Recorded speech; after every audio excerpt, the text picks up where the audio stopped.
Today, I want to talk about how to charge premium prices.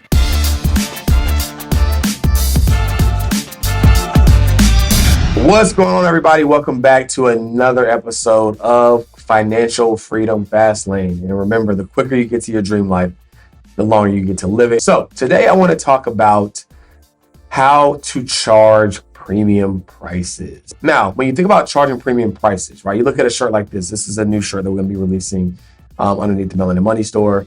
The shirt itself is probably fairly similar to the same types of shirts that maybe Gucci or Prada or whoever else use, right? In terms of fabric and material wise. So why is it that Gucci, Prada, and all these companies are charging $80, $100 and some odd dollars for a t-shirt, right? And there's other companies charging $5 to $20 for a t-shirt, right? Like, why is that, right? How can people charge premium prices? Now, this is going to vary between service-based businesses, physical products, etc. But I'm going to give you some principles that can be relatively universally applicable to being able to sell premium products. The first one on the list is experience. It might be a similar product, right? Then you can buy down the street. But if you give them a premium experience, then people will be okay paying a premium price point, right? So for example, if you are in first class, the seats are more plush, they're wider, they're more comfortable, you get your drinks, right? You just get treated differently. It's the same plane, but it's a completely different experience, right? Still getting to the destination at the same time, but because the experience is amplified, you get to charge more. So I always ask people in your business, instead of creating a new product line, how can you amplify or increase the experience that you have with an existing one, right? Because if you do, it'll give you a chance to charge premium price. Number two, people like status. People like to be revered by their peers. Like they want to feel like they're special. And so you got to ask yourself, can I create a level of perceived status with my product or service, right? By someone having my product or service, does it elevate their status? American Express Platinum does a great job at this, right? Everybody knows that they see someone with a platinum card. It's like, ooh, okay, your status is elevated, right? You got that good credit, right? And so it's like, how can you create an element of status where people feel like, ooh, okay, I am special just because I own or have access to this product. People are always looking for ways to elevate their status. And if your product or service can do that, right, then people will buy it, right? People buy Gucci and Prada, not because it's the nicest clothes. It's like when people see it, it elevates their status based upon the association of that brand, right? So how can I elevate my customer's status by simply owning my product, and then I can charge a premium price, right? Sometimes it's because it's limited and it's rare. You can't, and there's only a certain amount made. And if you were able to get your hands on it, or maybe it's invite only, or you have, if you know, like whatever you can do to create that level of like, ooh, status, I guarantee you it'll allow you to charge premium price. Another one is access. I like this example because it's really relatable for like my coaches and my creators, right? You can talk about the same thing, right? If you're an expert in whatever you're an expert in, but based upon the level of access that you give someone can determine how much more you can charge. Right? If you write a book you might sell it for $20, it's still your same information that you would teach somebody if you talk to them, but because it's in a book, right, you might just charge $20. Take that same information and you put it in a course when you're doing videos, right? Now it is more effort on your part, but that feels like they have a little bit more access to you. Oh, I'm seeing them, I'm talking to them, right? Like you can charge more for that. Then you can create like a coaching program. Let's say a group coaching program. It's like, okay, if I'm not meeting with this person one-on-one, but I get to actually interface with them, talk to them. You might just be cherry picking your curriculum, cherry picking the stuff in your book, but because you're able to talk about it, right, in real time in a group format, that warrants a more premium price than a book or a course. Then, of course, one-on-one coaching, which is going to have the highest level of premium because they get direct individual access to you. Now, did your product or service inherently change in terms of the core information? No. But because you gave them more access, right, they were willing to pay more.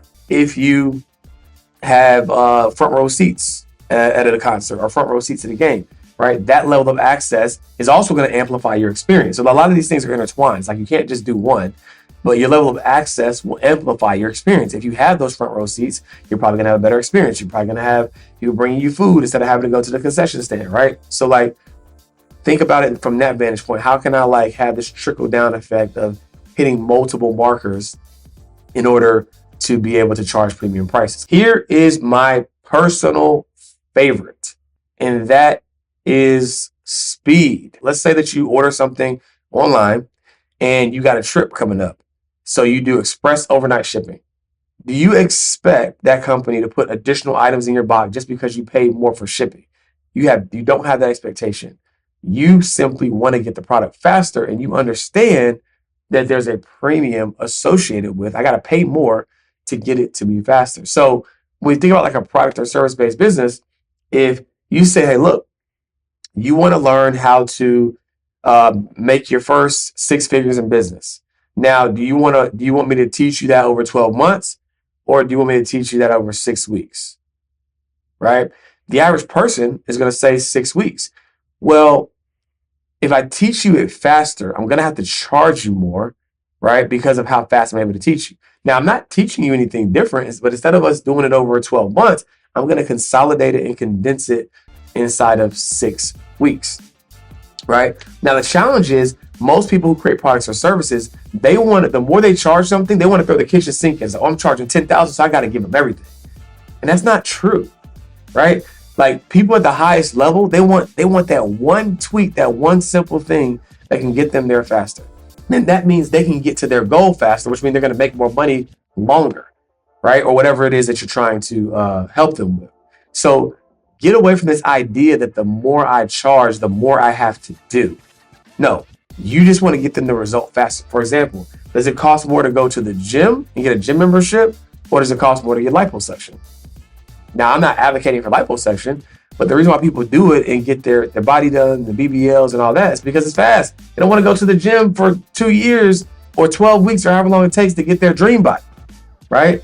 They want speed, right? So you can take a card out of a plastic surgeon's book and say, well, how can I charge more money for this speed that they want, right? They want to get there faster. The same way you want your package to get at your house faster and you got to pay more for shipping is the same way. If you want a result faster, you got to pay more, right? And it's very easy to quantify, or it's very easy to sell when you have a quantifiable result. Like, again, if someone's like, man, I have not been making the money that I want to make. Do I want to wait 12 months to figure out how to make it, or do I want to start making it in 6 weeks, right? Alas, but again, for whatever reason, people think they got to do way more when they charge more, and that is a logical fallacy. So I hope that these tips were helpful in understanding how you can charge premium prices, right? You can probably do more, offer more. When I say offer more, I just mean like, when someone's paying you more, you can have a better experience and everybody wins. That's the other thing about premium prices, right? It's like when you charge your customer appropriately, you can have the right team, you can have the right experience. When you're not charging enough and you're barely like covering your margins, you got to like be very, very particular about what you include and what you don't include, because there's not enough margin there. But if you charge accordingly and offer a premium experience, your customers will never, ever push back if you deliver something that they haven't gotten before. So hopefully this was helpful. Let me know how you are going to take action on this and start charging premium prices yesterday.